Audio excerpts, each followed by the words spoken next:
तो दोस्तों welcome to news TV. मैं टोनी आपका चैनल हेड और आज हम उल्लासनगर में हैं। उल्लासनगर की ऑफिशियल इंट्रोडक्शन देने की ज़रूरत नहीं है बिकॉज उल्लासनगर पूरे वर्ल्ड में फेमस है due to various reasons. But Ulhasnagar is basically a business hub. Jeans, night gowns, furniture, खाना पीना, इन सब चीज़ों की वजह से उल्लासनगर बहुत फेमस हुआ है। और अनफॉर्चुनेटली कुछ नेगेटिव बातें भी हुई हैं यहाँ पे जिनकी वजह से उल्लासनगर के नाम जो है पूरे वर्ल्ड में फेमस हो चुका था। अब जो लेटेस्ट इशू चल रहा है, let me be very informal to you. अब जो लेटेस्ट इशू हुआ है वो है डिलापिडेटेड बिल्डिंग्स, यानी बिल्डिंग्स जो बहुत पुरानी हो चुकी हैं, जो इलीगल मानी जाती हैं, वो गिरने वाली हैं। उल्लासनगर म्यूनसिपल कॉरपोरेशन ने उनको नोटिस दिया हुआ है। लोग खाली करने के लिए रेडी नहीं है, उनकी खुद की मजबूरियां हैं, उनके खुद के प्रॉब्लम्स हैं। उल्लासनगर कॉरपोरेशन ने कई बार नोटिस दिया उनको। लास्ट में फाइनली सिचुएशन इस हद तक पहुंची कि उनकी लाइट और उनकी पानी दोनों काटे गए ताकि लोग खाली कर दें। अब एक कोर कमेटी बनी है साईं वसंत शाह ग्रुप के नाम से। तो उसमें कुछ ख़ास इम्पोर्टेंट पर्सन्स हैं जो लकीली आज हमारे साथ हैं। मिस्टर शशिकांत हैं, he is a core committee member, and mister Ram Wadhwa हैं, एंड और भी कुछ लोग आने वाले हैं जो later on they will join us on this particular subject. तो right from the very beginning मैं ये समझूंगा कि मुझे कुछ पता ही नहीं है, तो शशिकांत सर से हम पूछेंगे कि एक्चुअल इशू है क्या, लोगों के ग्रीवेंसेस क्या है, म्यूनसिपैलिटी कितना आगे आके जेन्युइनली पब्लिक की मदद करना चाहती है, इसमें कितनी पॉलिटिक्स हो रही है, कितनी आगे से गेम्स हो रही हैं, क्या हो रहा है। That mister Shashikant will elaborate on the subject. तो Shashikant ji, welcome to news TV channel. ये इशू जो मैंने अभी आपको बताया, ये जो बिल्डिंग्स जो गिरने वाली हैं, मेरे ख्याल से 1994 की बनी हुई हैं बिल्डिंग्स ये। जी हाँ, सबसे पहले तो आपका धन्यवाद, आप हमारे उल्लासनगर शहर पधारे। आपने इतना गंभीर विषय राष्ट्रीय अंतर्राष्ट्रीय पर ले जाने के लिए आप उत्सुक हैं, तो इस वजह से आपको थोड़ा सा शुरू में लेके जाना चाहता हूँ 1995 के पहले से भी, क्योंकि वो विषय जानना हमारे लिए काफ़ी ज़रूरी है, आवश्यक है। 1947 के बाद जब देश का बंटवारा हुआ तो वहाँ से हमारे सिंध प्रांत से कुछ सिंधी समुदाय के भाइयों को जैसे महाराष्ट्र के या देश के अन्य कोनों में यहाँ पे लाके बसाया गया है, वैसे उनको उल्लासनगर भी लाकर बसाया गया था। और तकरीबन मैं समझता हूँ उस समय 90,000 के करीब सिंधी भाई जो थे वो उल्लासनगर लाकर बसाए गए थे। 1945 से बंद पड़े हुए यहाँ पर जो बैरक्स या जो प्लॉट्स या हॉल्स जो थे, हमारी आर्मी जाने के बाद, ब्रिटिश आर्मी जाने के बाद, सेकेंड वर्ल्ड वॉर ख़त्म होने के बाद हमारी आर्मी जब यहाँ से गई तो 1945 से लेके 2 साल 2.5 साल तक यहाँ पे जो बंद बैरक्स थे या बंद हॉल थे या बंद निर्माण थे, उनमें उनको लाकर यहाँ पे लिटरली फेंक दिया गया था। सांप बिच्छुओं के बीच में यहाँ तक घास थी। रेफ्यूजीज को मैं ये शब्द यूज़ करूँगा कि फेंक दिया गया था। यस, क्योंकि 13.5 स्क्वायर किलोमीटर के इस दायरे में तकरीबन मैं समझता हूँ उस समय 2,500 के करीब बैरक्स हमारे पास में रजिस्टर्ड है।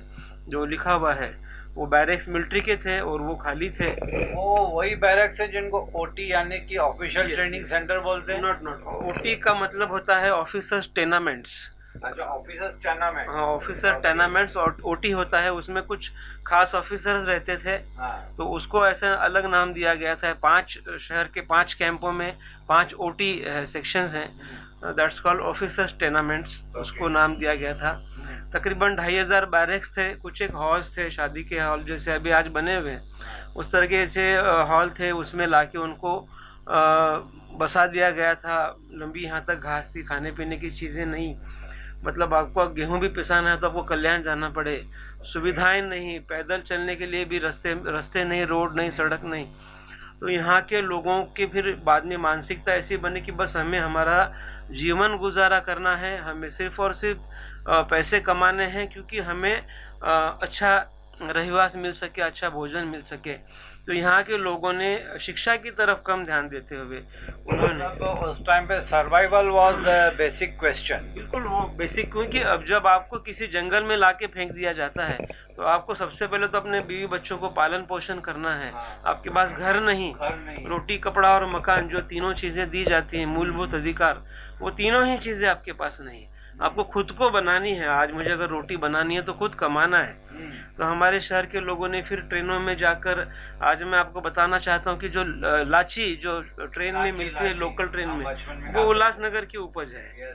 तो वहाँ जाके बेच कर, यहाँ से गुलाब जामुन जो है मुंबई बेच कर, यहाँ के दाल पकवान जो है अपने हाथों से बनाकर मुंबई थाना बेच कर यहाँ के लोगों ने उधर निर्वाह चलाया।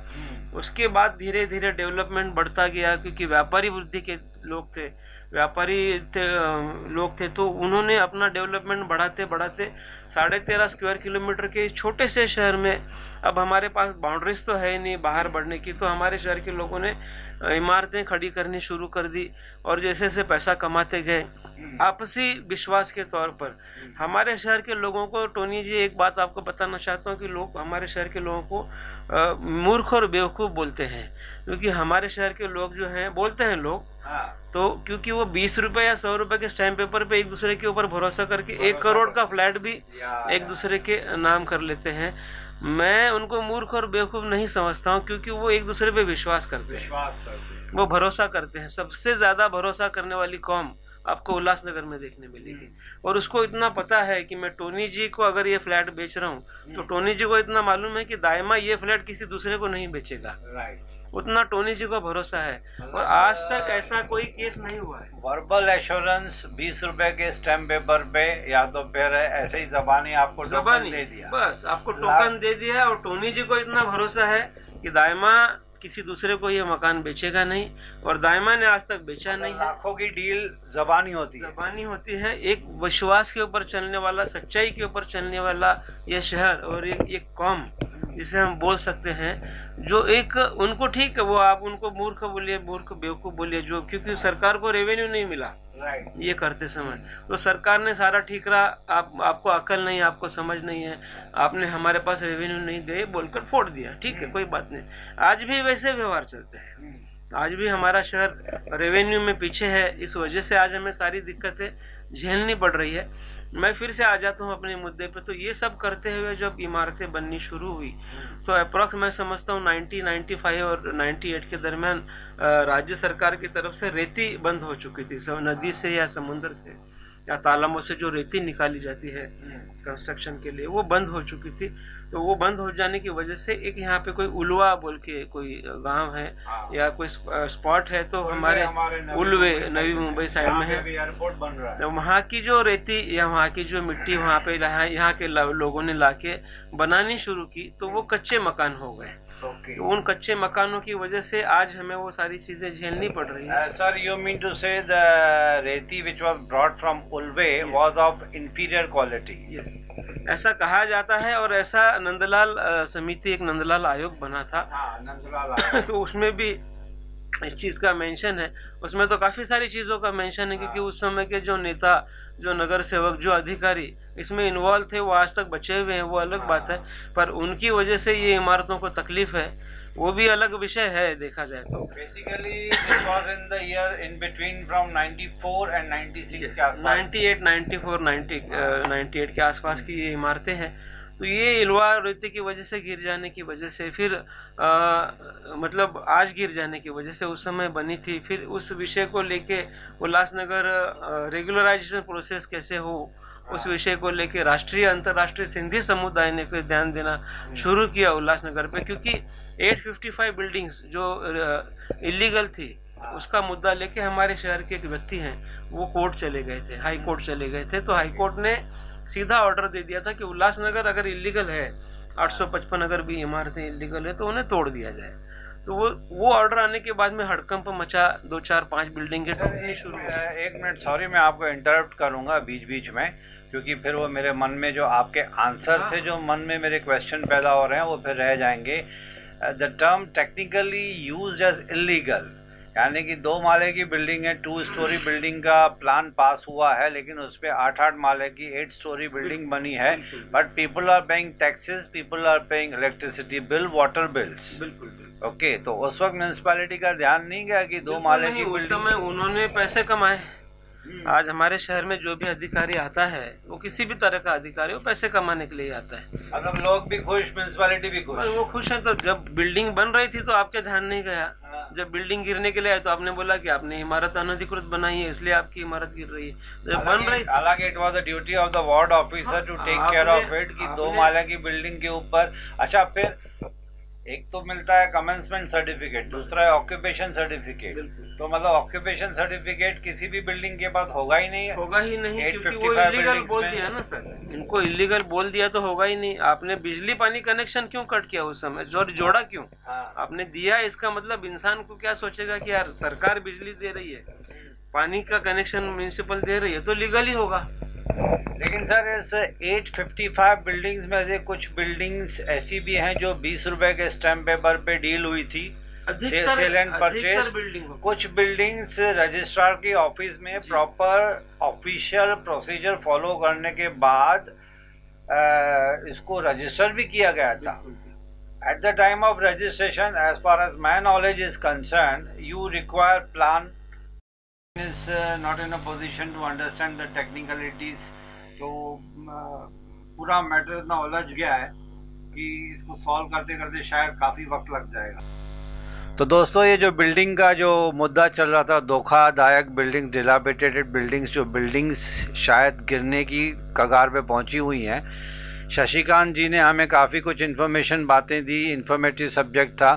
अब हमें ज्वाइन किया हुआ है Kajal Mulchandani. She is an social activist from Ulhasnagar, काफ़ी सालों से सोशल वर्क करती आ रही हैं, हाईली एक्टिव हैं। और हमारे दूसरे मेहमान हैं आज के मिस्टर राजेश दलवानी।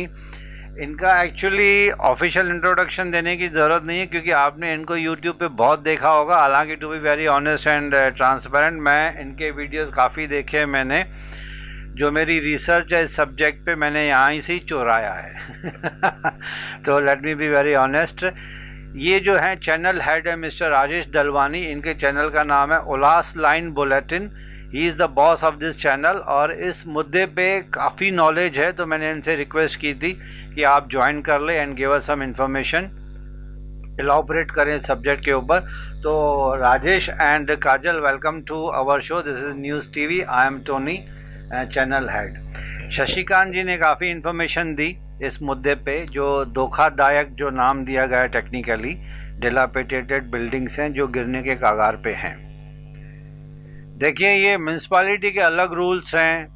कुछ बिल्डर्स ने इलीगल बिल्डिंग्स बनाई काफ़ी साल, 94, 95, 96 में। वो कहा जाता है कि उल्वे या कहीं से कुछ ऐसी रेती मंगाई गई जो इंफीरियर क्वालिटी की थी, जिनसे बिल्डिंग कच्ची बनी।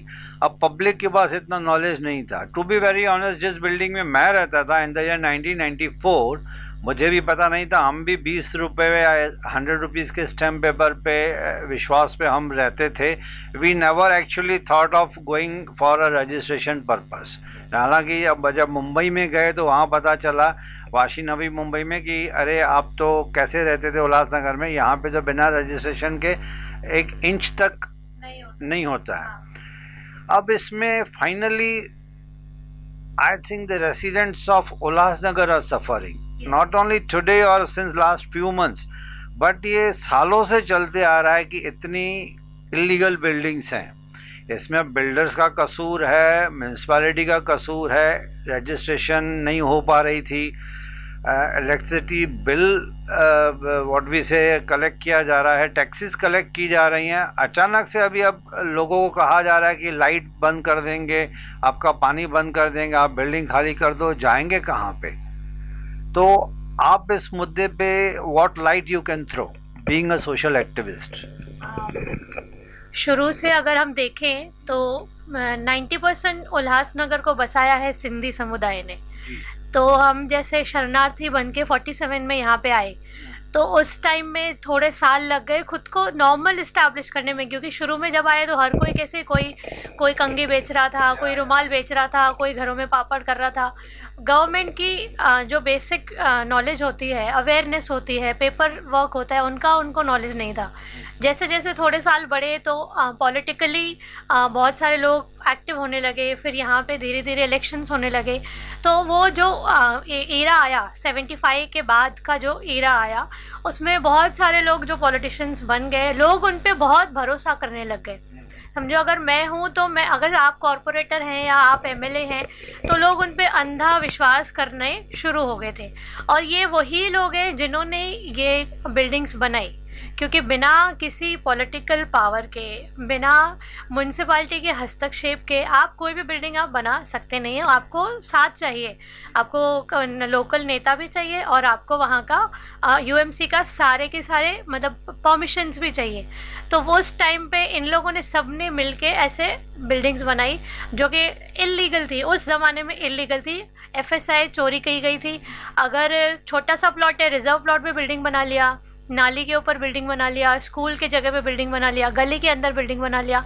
अच्छा, इस चीज़ का नॉलेज किसी को है ही नहीं कि भाई नाले के ऊपर बिल्डिंग नहीं बननी चाहिए, कि गली के अंदर बिल्डिंग बननी नहीं चाहिए। ये अवेयरनेस जो एक बोलते ना सिविल अवेयरनेस, वो लोगों में थी नहीं।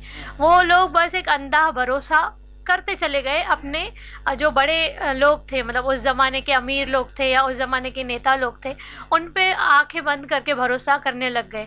और जो बिल्डिंग्स बनाई गई थी, क्योंकि ये लोग भरोसा करते थे, तो ऐसे इन्फीरियर क्वालिटी की, वो तो अभी हम 2 साल से बोल रहे हैं ये चीज़ कि उल्वे की रेती यूज़ की गई है, सलिया बहुत कम क्वालिटी का यूज़ किया गया। आज महानगर पालिका ने भी लास्ट मंथ में ये पूरा एक प्रेस नोट जारी किया कि उल्वे की रेती थी और सारी की सारी इन्फीरियर, मतलब महानगर पालिका ने खुद ने ये माना कि हाँ भाई, ये जो भी बिल्डिंग्स बनी है उस ज़माने की, ये सारी इन्फीरियर क्वालिटी की है। सिर्फ रेती नहीं, सिर्फ सीमेंट नहीं, सिर्फ सलिया नहीं, इवन जो एफएसआई है, जो लैंड है, वो भी अगर समझो लैंड आधी आपके नाम है तो थोड़ा और बढ़ा के उन्होंने वो भी खींच ली है। तो ऐसे समझ पूरा मिश्रित एक होता है ना, एक मिश्रित तरीके से एक गैंग, पूरा एक पूरा gang. You mean to say everybody was in hand in glove? इसमें corporation, corporators, politicians, builders, engineers, architects, सबकी मिली भगत थी। एंड फाइनल सफरर जो एक इनोसेंट बायर्स, इनोसेंट बायर्स। और उस जमाने में जब भी ये लोग आए नए नए रहने को, तो everyone was not aware of education कि हमको बहुत अच्छा पढ़ना चाहिए, हमको लॉ करना चाहिए, हमको सिविल में पढ़ना चाहिए।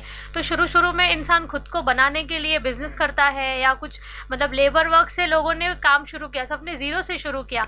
तो जब तक उनको पढ़ाई लिखाई में कुछ समझ में आए, लीगल तरीके समझ में आए, टेक्निकल तरीके समझ में आए, तब तक ये बिल्डिंगें बन चुकी थी। और बिल्डिंगें बनने के बाद उन पे ही भरोसा करके, और पूरा शहर, ऐसे नहीं कि एक आदमी, पूरे शहर 20 रुपए की नोटरी पे, 100 रुपए की नोटरी पे, पूरा शहर, यस पूरा शहर। तो ये लोग कहीं बाहर जाते नहीं थे। और उनको क्या एक होता है ना कि एक पूरा हवा बन जाती है कि ठीक है ना, हमारा फ्लैट तो हो गया काम, कोई प्रॉब्लम नहीं है। अच्छा, ये बैठा है, हमारे सिंधियों में ना एक प्रॉब्लम होती है हमेशा, हाँ ये बैठा है ना, ये हमारा काम कर देगा। तो बाकी सफ़रर भी बहुत है, ऐसे नहीं कि सिर्फ सिंधी समुदाय सफ़रर है, और भी जो लोग रहते हैं वो लोग भी सफ़रर है। बस ये है कि इनकी इनोसेंस की वजह से आज ये लोग ऐसा सब भोग रहे हैं। इनोसेंस कहें या इग्नोरेंस कहें, इग्नोरेंस भी कह सकते हैं, राइट। यस। विश्वास किया।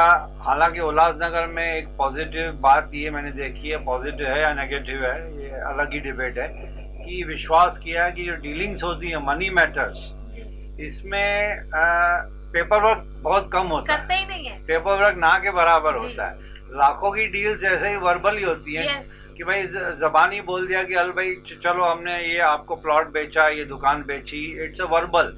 ज्यादा से ज्यादा क्या होगा, एक छोटे से कागज पे चिट्ठी लिखते हैं कि आज भी होता है सेलर परचेजर, बीच में एजेंट। मैं आपको एक बात बोलूंगा, हमारा शहर है ना औद्योगिक शहर है, हम व्यवसायी हैं, तो यहाँ पे जो भी व्यवसाय होता है ना जबान से हो जाता है, जबान से होता है। माना वहाँ पे इतना भरोसा है, तो उसी तरीके का भरोसा हमने भी किया। उस समय पे हमारे बड़ों ने भरोसा कर दिया इस बात पे। काजल जी ने बोला कि हमने शहर को बचाया, वही सिंधी समाज के लोगों ने शहर को बचाया। मैं बोलूंगा हमारे सिंधी समाज ने इस शहर को बनाया है, ये शहर बना। उल्लासनगर में। There is no second opinion कि उल्लासनगर के जितने भी सिंधीज हैं they are so hard working. It was genuinely, मैं उल्लासनगर का हूँ इसके लिए I am not a biased. मैं जब बॉम्बे में देखता हूँ with the due respect to their workers also, उनमें एक इतनी चुस्ती पुर्ती नहीं है जो उल्लासनगर के यंग लड़कों में है। आप किसी दुकान में जाओगे, अगर उनके पास कोई प्रोडक्ट अवेलेबल नहीं है तो ना नहीं बोलेगा, मंगा के देगा आपको। आस पास में उनकी इतनी लिंक बनी हुई है, खासतौर पे तो गजानन मार्केट या इलेक्ट्रॉनिक में, they will never say no कि हमारे पास नहीं है। क्योंकि वो सोचते हैं कि हमारे पास जो बायर आया, जो हमारा ग्राहक है, उसको वही रेस्पेक्ट देनी है कि वो वापस नहीं जावे। जो चीज वो सोच के आया है वो लेके ही जाना चाहिए। उल्लासनगर की एक बात अच्छी है दोस्तों, मैं दिल से कह रहा हूँ, from the bottom of my heart, यहाँ की हॉस्पिटैलिटी जो है दैट इज अनमैचेबल, अनबीटेबल। आप दुनिया में कहीं पे भी चले जाओ, लोग इतने रिजर्व्ड हैं। और उल्लासनगर में ऐसा है कि रात को या दोपहर में कभी भी, मतलब बहुत एक, आप हंसोगे शायद इस बात पे कि नेबर्स के दरवाजे खुले रहते हैं। कभी शक्कर ले ली, कभी एक टमाटर ले लिया, कभी अदरक ले ली, कभी धनिया मिर्ची ले लिया। मतलब इतनी अटैचमेंट है आपस में कि दरवाजे खुले रहते हैं। हमारे मुंबई में we don't know even the name of the neighbour. मैं ऐसे मुंबई को डाउन नहीं कर रहा हूँ, बट वहाँ का सिस्टम अलग है, वहाँ का रहन सहन कल्चर अलग है।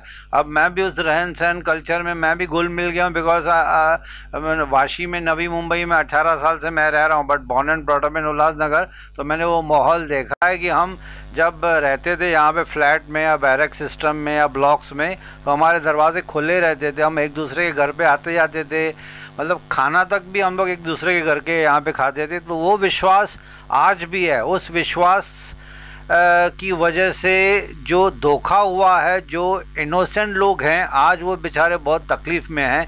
तो I would request with folded hands not only to the municipality but to all the politicians कि please come forward। ये काजल एक छोटी सी लड़की है, राजेश हैं, ऐसे कोर कमेटी बनाई है, साईं वसंत शाह दरबार के अंडर में इन्होंने कोर कमेटी बनाई है। इनकी भी अपनी पर्सनल लाइफ है, उनको छोड़ के ये अगर दूसरे लोगों की भलाई कर रहे हैं तो they are not getting any benefit, any financial benefit out of it. But एक ब्रदरली हुड होता है कि नहीं यार, लोग तकलीफ में, सिंस दे आर एजुकेटेड, उनके हाथ में मीडिया का दम है, पावर है, तो ये आगे आके बहुत कुछ करना चाहते हैं। एक सच्चे दिल से न्यूज़ टीवी की तरफ से आप दोनों को सलाम करता हूं मैं कि आप इतना आगे आ रहे हैं।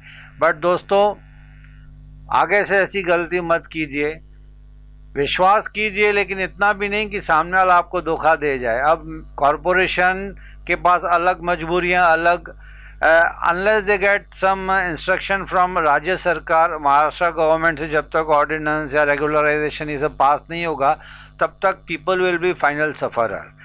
और कुछ सवाल पूछने से पहले मैं काजल और राजेश से ये पूछूंगा कि उल्लासनगर में इंफ्रास्ट्रक्चर का बड़ा इशू है। रोड्स जब बड़े हो रहे थे, यहाँ पे वाइडन हो रहे थे, उस टाइम पे भी काफ़ी लोगों ने रिबेल किया था। They all were reluctant. उनकी दुकानें 8 फीट 10 फीट, किसी किसी की तो पूरी दुकान चली गई थी।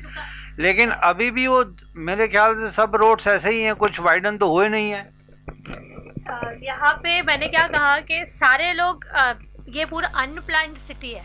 अगर पूरी की पूरी ये अनप्लान्ड सिटी है, क्योंकि जब पूरा ये टाउन प्लानिंग का यहाँ पे कोई रोल नहीं है ही नहीं। तो ये पहले ही लोगों ने जो बना लिया, ऊपर से फिर रिक्शा वाले आ गए, फिर हॉकर्स आ गए, तो ऐसे बहुत सारे लोग आ गए। अभी जब हमने दुकानदारों को नहीं हटाया तो हम इन रिक्शा वालों को कैसे हटाएं, हम इन हॉकर्स को कैसे हटाएं। मैं जैसे आप बोल रहे हैं कि एक ब्रदरली, एक यहाँ पे बहुत ज़्यादा एक ब्रदरली हुड है कि हम उन हॉकर्स के लिए भी सोचते हैं कि इनका भी रोजी रोटी है, इनको भी प्रॉब्लम है, लेट देम अर्न। और उल्लासनगर एक मतलब कहेंगे ना औद्योगिक शहर है। पूरे अपने थाना से सबसे ज़्यादा सस्ता चीज़ यहाँ मिलता है पूरे वर्ल्ड में। यहाँ पे कैंप नंबर 5 है, पूरा camp number 5 is reserve for jeans manufacturing, और वो आज से पूरा वर्ल्ड में जाता है। काजल, सॉरी आपको इंटरप्ट करता हूँ, मैंने पहले भी कैमरा में बोला था, Ulhasnagar is famous not only for furniture. यहाँ का फर्नीचर सस्ता, मजबूत, टिकाऊ, अनबीटेबल है। कहाँ से लोग उल्लासनगर में फर्नीचर खरीदने आते हैं, यहाँ से सप्लाई होता है, एक्सपोर्ट होता है। Then is jeans. जो मॉल में आपके मुंबई में जो जीन्स आपको मिलेगी वो आप अनबिलीवेबली आप मतलब विश्वास नहीं करोगे, it's made in Ulhasnagar.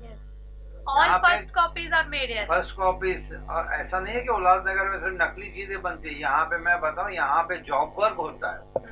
Parle ji biscuits मैंने सुना यहाँ पे बनती थी। कैम्ब्रिज की शर्ट, जब कैम्ब्रिज किसी नाम टॉप पे था तो कैम्ब्रिज की shirt officially they were made stitched इन उल्लासनगर।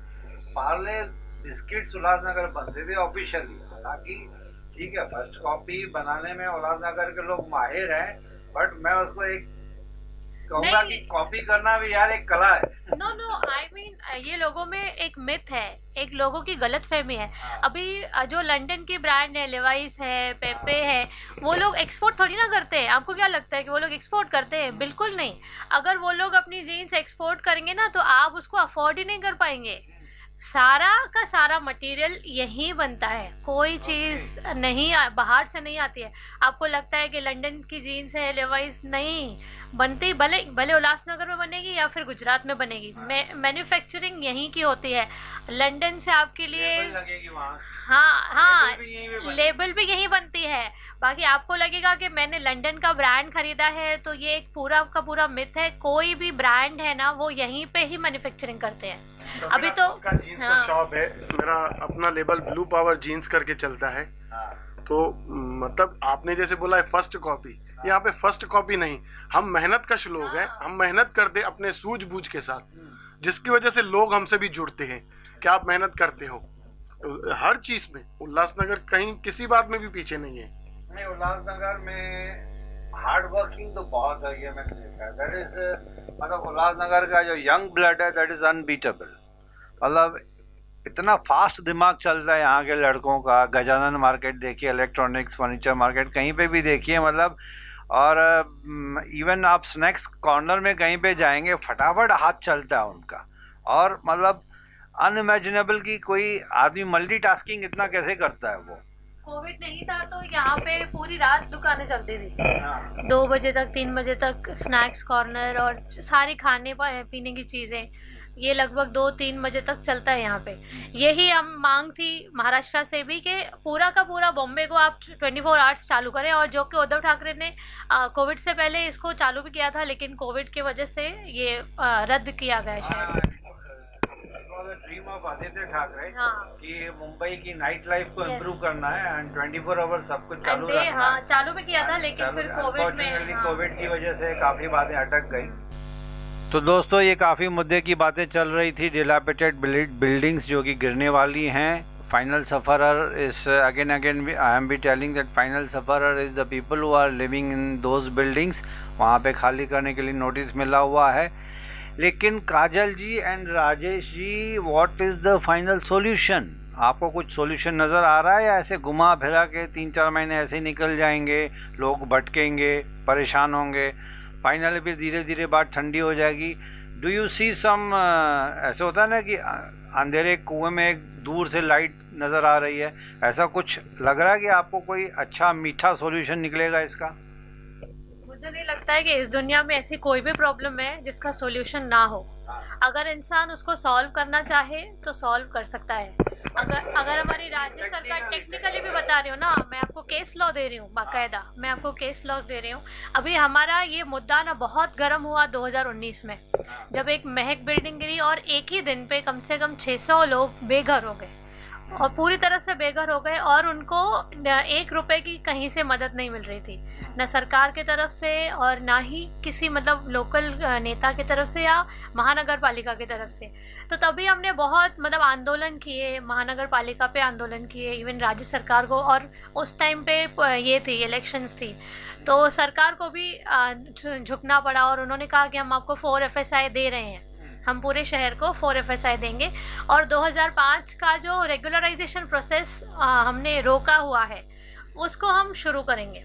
तो तभी बीजेपी की सरकार थी, ऐसा हम करेंगे बोल के वो सरकार चली गई। अभी है ये महाविकास आघाड़ी की सरकार। तो हम 2 साल से यही बोल रहे हैं कि सूरत की तर्ज पर सूरत में भी ऐसे ही अनप्लान्ड सिटी थी। उस टाइम पे नरेंद्र मोदी सीएम थे वहाँ के, तो उनके जो पेनल्टीज थी, ऐसे वहाँ पे भी बहुत सारे इलीगल बिल्डिंग्स थी जिनके ऊपर 1 रुपया, 2 रुपया और 3 रुपया पेनल्टी लगाकर बस उनको लीगलाइज किया गया था। तो हमें भी वही फैसिलिटी दी जाए। हमारे पास केस लॉ है, आप केस लॉ पूरा देखिए, आप सूरत की जो भी GR देखिए। Yes, already suggested. अभी लेकिन क्या होता है ना, स्टेट गवर्नमेंट का भी सोचना कुछ अलग होता है। वो कह रहे हैं कि हम क्लस्टर देंगे। क्लस्टर में कैसा है, एक क्लस्टर होता है 2 लाख स्क्वायर मीटर, बट हमारा है ही 13 किलोमीटर। उसके बाद से हमारे खुद के गवर्नमेंट के ऊपर भी ट्रस्ट इश्यूज़ हैं। ट्रस्ट इश्यूज़ इसके लिए हैं क्योंकि लास्ट मंथ में एक बिल्डिंग तोड़ी गई थी जिसका नाम था श्री हरि कॉम्प्लेक्स, जिसमें अभी रिसेंटली लास्ट मतलब मंथ में, मैं बोलूँ जून में, तो उसमें 101 दुकानें तोड़ी गई। आप समझते हैं, किसी की रोजी रोटी, किसी की दुकान तोड़े गए। 101 दुकानें तोड़ी गई हैं। वो बिल्डिंग टेक्निकली C2B कैटेगरी में आती है। C2B एक ऐसी कैटेगरी होती है जिसमें ये होता है कि ये बिल्डिंग को एविक्शन नहीं करना है, मतलब लोगों को घरों से, मतलब अपने जगह से निकालना नहीं है। You just have to repair. C2B is that category. C1 is a category कि आप डिमोलिश करो। अच्छा, वो उसमें कैटेगरी में थी नहीं, टेक्निकल पॉइंट पे मैं बात कर रही हूँ। उसके बाद भी हमारी महानगर पालिका ने उस बिल्डिंग को तोड़ दिया। अच्छा, उनका केस चल रहा है कोर्ट में। They were going for repairs. The repair work was started. Repairs were already started and उन्होंने डिले हुआ था। उन्होंने इवन कोर्ट में भी अप्लाई किया हुआ था। फ्राइडे को ये लोग कोर्ट गए थे। सैटरडे और संडे 2 दिन के भीतर इन्होंने ये पूरी बिल्डिंग तोड़ दी है। उसको तोड़ने के लिए इतनी बड़ी बड़ी मशीन्स लाई गई थी जिसका खर्चा, मुझे लगता है उसका खर्चा ही 50 लाख होगा। 2 दिन, मतलब बिल्डिंग तोड़ने का भी एक खर्चा होता है ना काफ़ी सारा।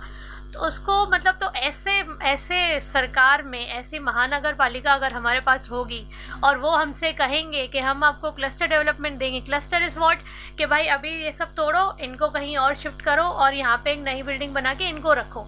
बट क्योंकि हमारे पास रेगुलराइजेशन नहीं है, हमको मालिकाना अधिकार नहीं है। हमारे जो फ्लैट्स हैं वो 20 रुपीज़ पे बने हुए हैं नोटरी पे।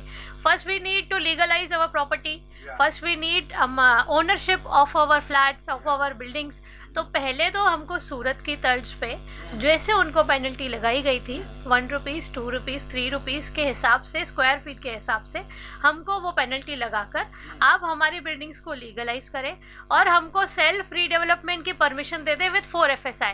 हमको सरकार का पैसा भी नहीं चाहिए, हमको सरकार की मेहनत भी नहीं चाहिए, हमको कुछ नहीं चाहिए। हमको सिर्फ ये जो ज़मीन है इसका मालिकाना अधिकार हमको दे दो। हमसे पेनल्टी ले लो, हम तो ये भी बोल रहे हैं।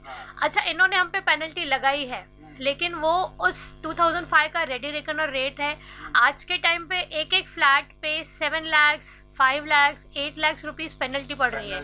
तो उस टाइम पे भर नहीं पाए तो अभी कोविड के टाइम पे कहाँ से भरेंगे। तो सरकार को कुछ भी नहीं करना है, सिर्फ हमको पेनल्टी कम करनी है। और वो जो रेगुलराइजेशन प्रोसेस है, पेनल्टी कम करने के लिए you already have written to the सरकार। हाँ, ये सब ने मांग भी की है। इवन ये मुद्दा भी था इलेक्शन का। और एक और पॉइंट है इसमें कि धोखादायक जो बिल्डिंग्स हैं वो रेगुलराइजेशन में नहीं आती हैं। आप समझ रहे हो, जो धोखादायक बिल्डिंग्स है just because they are not having stability certificate, तो वो रेगुलराइजेशन प्रोसेस के नॉर्म्स में फुलफिल ही नहीं होती है, मतलब वो रेगुलराइज ही नहीं होगी। तो अभी बन गया है मुद्दा धोखादायक का।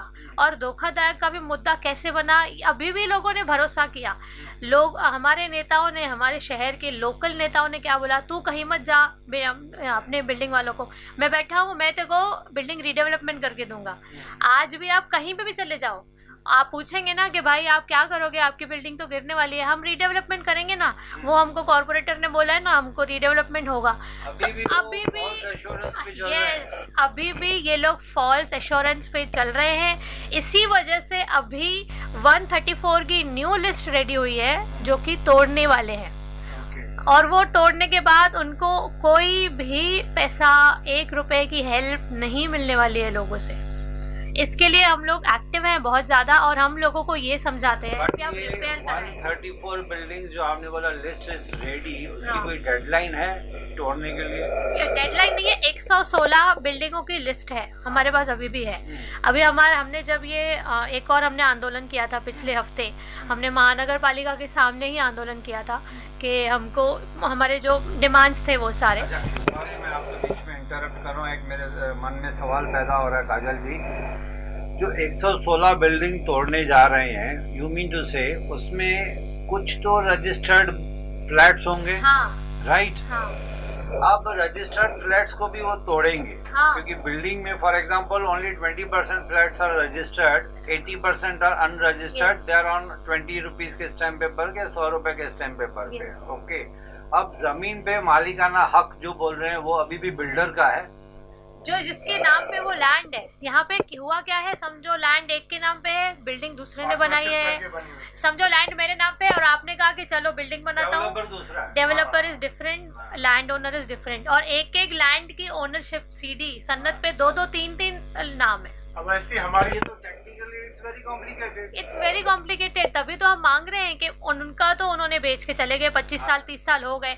जब रेंट पे आप देते हैं, ये एक लॉ है कि 25 साल अगर आप कहीं पे रेंट पे रह गए तो वो जगह आपकी हो जाती है, राइट। तो हमको भी वही दे दो, हमको 25 से 30 साल हो चुके हैं ना, हमको एक क्लियर तरीके से मालिकाना हक हमको दे दो, irrespective of cooperative housing society, because we are not having stability certificate. अच्छा, one more point has required to be clarified. Technically, let me understand the situation. It's too complicated actually. एक building को for example अगर तोड़ते हैं, building A, right, उसमें registered या unregistered flats हैं है नहीं है, that is immaterial to us now. अब वो बिल्डिंग को जब तोड़ेंगे तो वो बेघर हो जाएंगे, उसके बाद जो न्यू बिल्डिंग बनेगी that will be as per the FSI 4। No, FSI 4 लागू ही नहीं की है ना, तभी तो बिल्डर लोग रुके हुए हैं, नहीं तो अभी तक तो बिल्डिंग्स बन जाती। FSI 4 अभी तक फॉर एग्जाम्पल उसका खर्चा कौन करेगा, बिल्डिंग को बनाने का खर्चा कौन करेगा? द न्यू डेवलपर जो होगा। अभी ये जो खाली हो गई लैंड, ठीक है, पूरी तरह से लैंड खाली हो गई, उनके अधिकार 0 हो गए, तो लैंड तो ओनर के पास चली गई, तो अब नए तरीके से सब होगा। अगर ओनर मिला ही नहीं तो कुछ ओनर मर गए होंगे, कुछ शिफ्ट किए होंगे, तो वो तो उनके है ना, एक्चुअल सन्नत नहीं होगी। हाँ, किसी के होंगे ना, वो बच्चे होंगे। यहाँ पे ऐसी हो रही है कि अब जो इन इमारतों में लोग रह रहे हैं, तो जो उनके पास उनकी टैक्स पावतीज है वही उनका मालिकाना हक हो, ऐसी मांगे हो रही है कि जो ये मानेंगे। अब हम तैयारी कर रहे हैं कि वही वैसा ही होना चाहिए, तब इनको जाके इनके अधिकार मिलेंगे। सूरत का केस लॉ है ना हमारे पास, एक जगह पे आपने जो कानून पास किया वही हमारे लिए कर दीजिए, हम कुछ नया तो मांग नहीं रहे हैं आपसे, हमारा तो बस यही एक ऑलरेडी कानून पास किया हुआ है। हम कोर्ट में भी जाते हैं तो केस लॉ लेके जाते हैं कि देखो भाई ये केस लॉ है, इसके हिसाब से लेके जा रहे हैं। अनफॉर्चुनेटली सूरज में बीजेपी सरकार, यहाँ पे बीजेपी बैठी है अपोजिशन में। वो देखिए, अभी वो हम पॉलिटिकली जाना ही नहीं चाहते हैं।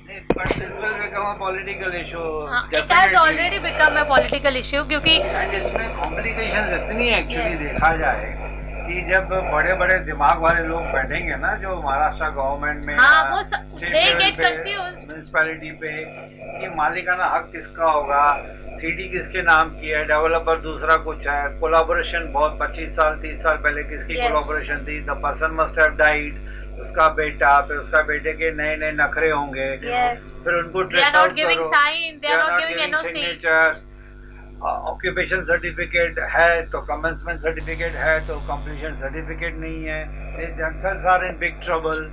इसके लिए ही मैं 2 साल से इसके ऊपर काम कर रही हूँ।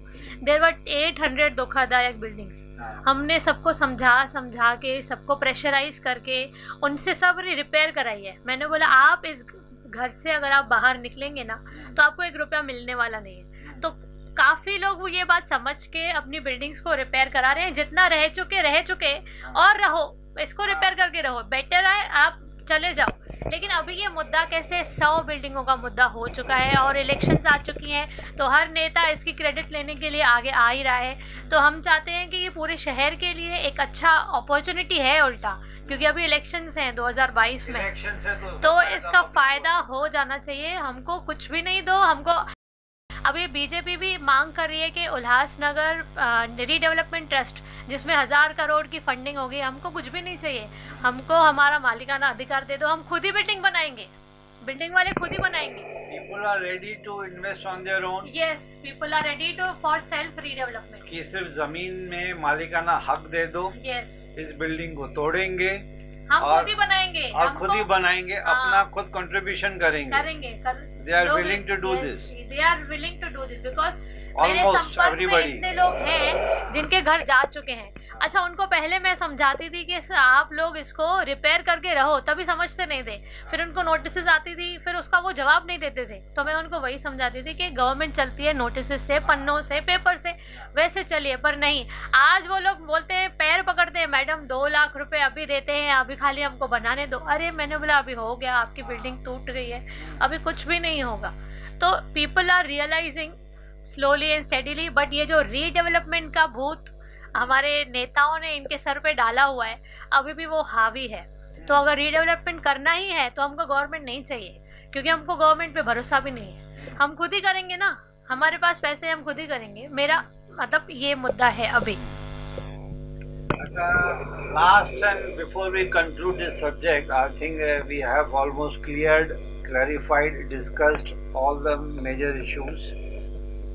कुछ ऐसे मीठा सा सॉल्यूशन आपको लगता है कि नियर फ्यूचर में आ सकता है?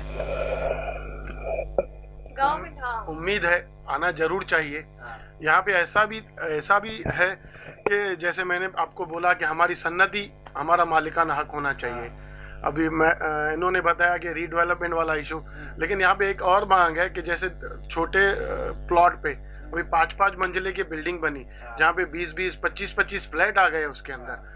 तो ये भी मांग है कि जैसे बिल्डिंग है उसी तरह से ही वापस बने, क्योंकि वो बिल्डिंग 4 FSI में आने वाली ही नहीं है, सेम FSI दे दो, होने वाली नहीं है। जिस तरीके से, जिस स्थिति में है वो, तो उसी स्थिति में भी हमको बनाने की परमिशन मिले, जैसे सबको अपना घर मिले।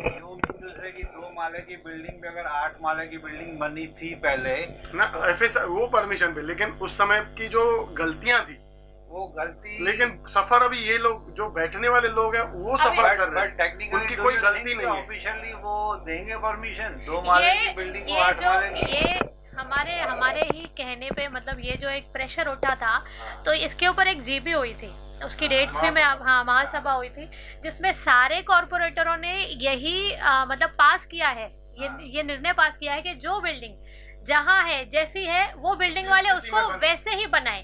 तो पूरे इसके ऊपर सबके साइन्स हैं, लक्ष्वेदी, हाँ, इसके ऊपर सारे कॉरपोरेटर्स के साइन है।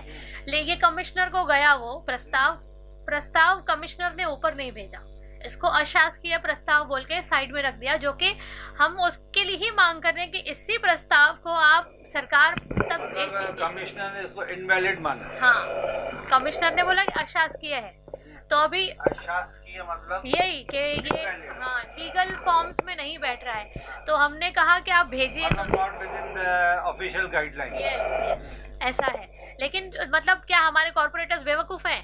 78 + 5 कॉर्पोरेटर्स बेवकूफ हैं क्या? काजल जी, राजेश जी, आपको सभी कॉर्पोरेटर्स का सपोर्ट है इसके ऊपर? इस पे साइन है, सारे लोगों के है, मतलब साइन, ऑफिशियल सिग्नेचर है, supporting it irrespective of various political party, yes, yes, NCP, BJP, Congress, All have RPI, they all have signed. Yes, मतलब यूनानिमसली उनका कंसेंसस इसके ऊपर है। हाँ, शहर उजड़ने से बचे। हाँ, वो इसलिए क्योंकि हर एरिया का कॉर्पोरेटर चाहेगा कि involved है, हाँ, उसकी जो कॉन्स्टिट्यूएंसी में लोग हैं, उसके वार्ड के जो लोग हैं वो बचे नहीं, तो गालियां तो वही खाएगा।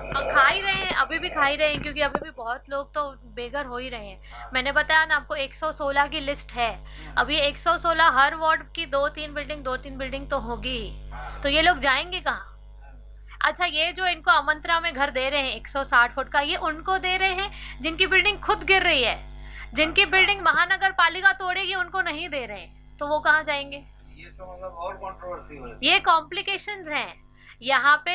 ये पूरे एक दूसरे को सिर्फ घुमाने का तरीका है। इलेक्शन है, इलेक्शन में ये लोग इस मुद्दे को उठाएंगे और जीतेंगे, और बाद में भी काम नहीं करेंगे। ये काम करेगी हमारी राज्य सरकार ही। तो राज्य सरकार से ही हमारा बोलना है कि आप ही को देखना चाहिए, आप ही को आगे हस्तक्षेप करना चाहिए। कोई ऐसी कोई कमेटी है जो डायरेक्टली राज्य सरकार से टच में है? अभी हम कोशिश कर रहे हैं रेवेन्यू मिनिस्टर से मिलने की, उनसे बात करने की। Let's see. ये साईं बसवंत शाह कमेटी वाले जो आप और मिस्टर राम वाधवा, अच्छा वही लोग मिलके अर्बन डेवलपमेंट मिनिस्टर से मिलने के चक्कर में आप लोग? Already they are talking on it, already they are talking about cluster development.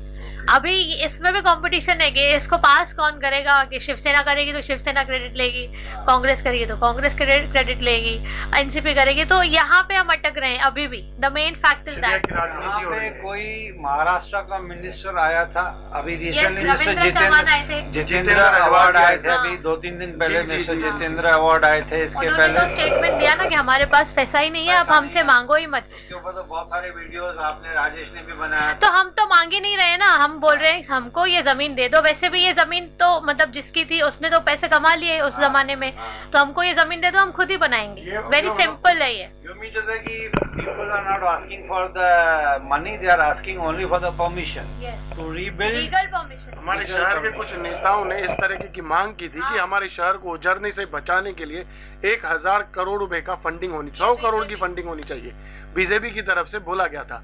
तो उन्होंने इस बात को लेकर वक्तव्य दे दिया था कि आप सरकार से उम्मीद मत रखो क्योंकि सरकार की तिजोरी खाली है, हम खुद ही लोन देके पगारें चला रहे हैं। अलग अलग मांगे कर रहे हैं ना, कोई 100 करोड़ मांग रहा है, कोई 1000 करोड़ मांग रहा है, कोई क्लस्टर मांग रहा है, लेकिन हम लोग बोल रहे हैं कि हमको कुछ भी मत दो, हमको सिर्फ जो है जहाँ है हमको उजाड़ो मत हमारे घर, हमको इसी घर को रीडेवलपमेंट करने की परमिशन दे दो और आपसे कुछ नहीं चाहिए। हाँ, जो FSI यूज की है जिस स्थिति में वैसे बना, सूरत की तर्ज पर ही कि जैसे सूरत में सबको लीगलाइज किया गया और हमको एक रीडेवलपमेंट परमिशन दे दो, बाकी हमको ना आपके पैसे चाहिए, ना आप आए यहाँ पे मेहनत करें, हमको कुछ भी नहीं चाहिए। तो यही महाराष्ट्र सरकार से, CM से और पालक मंत्री से, रेवेन्यू मिनिस्टर से हमारी यही रिक्वेस्ट है और यही अपील है। यहाँ पे होता क्या है ना, हम जैसे महाराष्ट्र सरकार से मिलने की बात आपने कही, यहाँ किसी मंत्री वगैरह थे, यहाँ पे होता क्या, पहले जब बीजेपी का शासन था तो राज्य मंत्री वगैरह आते थे यहाँ पे, तो यहाँ के जो लोकल पॉलिटिशियंस हैं जिनकी सरकार है, उन मंत्रियों को जो वो लोग दिखाते ना, बोलते हैं, उनको वही शहर दिखता है। अभी जैसे शिवसेना है तो, लेकिन वो यहाँ पे नहीं। उसके बाद जब कारपोरेशन की तरफ से उनको जो पेपर वगैरह देके जाते तो उनको लगता है यही शहर है, लेकिन उनको मालूम ही नहीं कि इससे इतने लोग सफर करने वाले हैं। हालांकि ये हमारी जो कोशिश है वही कोशिश है कि हम जो परिस्थिति है शहर की वैसे ही है, जैसे हम रिफ्यूजी होके पहले आए थे हम फिर से होने वाले, लगता है सेम हो चुका है, सेम होने वाले हैं। एक्चुअली मैंने भी MLA इलेक्शंस लड़े थे 2019 में, इसी वजह से लड़े थे क्योंकि जब ये बिल्डिंग्स गिरी तो हम सब जगह गए, हमने सब जगह हाथ जोड़े हैं कि प्लीज़ लोगों के घर गिर रहे हैं मदद कर दो, लोगों के घर गिर रहे हैं मदद कर दो। हर नेता के पास गए, लोकल लेवल के हर नेता के पास गए, पर किसी ने काम नहीं किया। जब मंत्रालय, मैं खास नितिन करीर जी से भी मिलने गई थी, UT मिनिस्टर से, और उनके जो PA हैं वो लोग तो बोल रहे थे आपका उल्लासनगर तो मतलब हमारे पास तो कुछ आता ही नहीं है, ना कोई फाइल आती है, ना कोई प्रस्ताव आता है, तो हम काम कैसे करें? आप हमारे ऊपर कोई इल्ज़ाम लगाइए मत, आपको अगर चाहिए तो आप नीचे से आप भेजिए, अगर उसके बाद अगर हम काम ना करें तब आप हमको आके चिल्लाइए या हमसे कुछ भी कहिए। तो इवन दे वर टॉकिंग कि we are helpful and we will help you, come through the proper channel, proper official प्रस्ताव आप हमें भेजें, हम काम करने के लिए रेडी हैं। तब मुझे पता चला कि हमारे नेताओं की तो वहाँ कोई वैल्यू ही नहीं है, बिकॉज यहाँ पे इन लोगों ने इतना गंद मचा के रखा है, इनका नाम इतना खराब है, वहाँ कोई जाता ही नहीं है और ना ही कोई प्रस्ताव जाता है। तभी उस मतलब वो एक होता है ना, एक प्रेशर होता है बिल्डिंगों का, वहाँ के लोग थे, तभी हम मतलब मैं फिर MLA इलेक्शन लड़ा। अदरवाइज पॉलिटिक्स में आना या ऐसी सब चीज़ें करना कभी सोचा ही नहीं था कि ऐसा कुछ लाइफ में करूँगी भी। अच्छा, तो चलिए दोस्तों, ये सच्चे दिल से मैं काजल को, राजेश को, मिस्टर राम वाधवा, मिस्टर शशिकांत और ऐसे बहुत सारे लोग हैं इनके साथ जुड़े हुए हैं। सच्चे दिल से मैं इनको न्यूज़ TV की तरफ से एक सैल्यूट करता हूं कि इसमें ना इनका कुछ बेनिफिट है, हालांकि अपना इतना कीमती वक्त, दिमाग, एनर्जी, सब कुछ, इनके घर पे भी अपने पर्सनल प्रॉब्लम्स होते हैं हर इंसान के, कभी किसी को फाइनेंशियल प्रॉब्लम, कभी किसी को, और उसके ऊपर ये कोविड, इस कोविड के बावजूद भी ये अपना समय इस टाइम निकाल के पब्लिक की सेवा में लगे हुए हैं। तो इन ऐसे लोगों को सच्चे दिल से न्यूज़ टीवी सैल्यूट करता है। मैं एज अ टोनी पर्सन इनको सैल्यूट करता हूँ सच्चे दिल से कि आप अपना काम करते रहिए। और हम तो सच्चे दिल से अलमाइटी गॉड भगवान से एक प्रार्थना करेंगे कि उल्लासनगर में जितनी भी तकलीफ़ें हैं, लोग जो बेघर हो रहे हैं, एक इंसान पूरी ज़िंदगी निकल जाती है घर बनाने में। कभी आप लोन लेके देखिए, उसकी ईएमआई भरते भरते ज़िंदगी गुजर जाती है। उसके बाद बच्चों को पढ़ाई करना, बड़ा करना, उनकी शादियों का टेंशन, मतलब टेंशन से ही ज़िंदगी गुजरती है। बीच बीच में हंसी और खुशी के छोटे मोटे पल आते हैं, लेकिन घर जब चला जाए, आंखों के सामने बिल्डिंग को तोड़ा जाए, घर से निकाला जाए, तो उस इंसान की मेंटल स्टेटस क्या होगी। This should be taken into consideration not only by the municipal authorities but also by the government of Maharashtra. और इस टाइम पे सब पॉलिटिशियन से with folded hands, I repeat, all political parties and leaders से with folded hands एक ही request है कि भाई यूनानिमसली आप मिल जाइए और ये जो प्रॉब्लम है, ये जो इतनी सारी कॉम्प्लिकेशंस है, इसको रिजॉल्व करने के लिए एक कॉमन आदमी, एक इंसान की ताकत नहीं है। आपको ही आगे आना पड़ेगा और आपको इस प्रॉब्लम को सॉल्व करना पड़ेगा, क्योंकि इन सब की आशाएं आप लोगों के ऊपर है। क्यों ये बेचारी लड़की या ये राजेश अपना बिजनेस, अपना घर बार छोड़ के म्यूनसिपैलिटी के चक्कर काटे या महाराष्ट्र गवर्नमेंट के चक्कर काटे। आपकी भी कुछ बेसिक ड्यूटीज़ बनती हैं। आप लोगों ने भी एक ओथ, एक कसम खाई है अपने लोगों की रक्षा करने के लिए। तो इस वक्त आप लोगों को खुद को सामने आना चाहिए अपनी पब्लिक को बचाने के लिए। पब्लिक की आशाएं, पब्लिक की नज़रें आपके ऊपर है और आप कोशिश करेंगे, ये हमारी आशा है। And from news TV channel I pay my sincere thanks to Kajal and to Rajesh and to Shashikant and Mr. Ram Wadhwa. Thanks a lot for being with us today. And इतनी तरह अच्छी तरह से समझाने के बाद ही अब दिमाग में बात बैठ गई कि एक्चुअल पोजीशन क्या है। नहीं तो मैं राजेश की वीडियोस देखता था, गूगल सर्च करता था, थोड़ी बहुत इन्फॉर्मेशन, आधी अधूरी इन्फॉर्मेशन भी इज़ वेरी डेंजरस। बट अब इन्होंने क्लैरिफाई किया, इतने सारे डिटेल्स, टेक्निकल पॉइंट्स इन्होंने क्लैरिफाई किए। तो I am really thankful to both of you and to the entire team of Sai Vasant Shah जो कोर कमेटी है। ये लड़ाई तो आपको अभी आगे और चलेगी। तो आवर बेस्ट विशेस टू। इतना जल्दी तो आसान मतलब तरीका नहीं है इसको रिजॉल्व करने के लिए। देखिए एटीट्यूड होना चाहिए। अब लकीली इलेक्शन, नियत होनी चाहिए। नियत है तो फिर जब मांझी एक अकेला आदमी 22 साल पहाड़ तोड़ सकता है, एक रास्ता निकाल सकता है, तो all we get inspiration from him only. और ऐसे हमारे बहुत सारे बड़े बड़े लीडर्स हैं जिन्होंने इंडिया को जब आज़ाद करा था, it was not an easy task. चलिए, let us hope for the best and our best wishes are with the people of Ulhasnagar and the people like this gentleman and this lady जो अपना घर बार छोड़ के इस सोशल फाइट में लगी हुई हैं। Thanks for being with us. Thank you so much.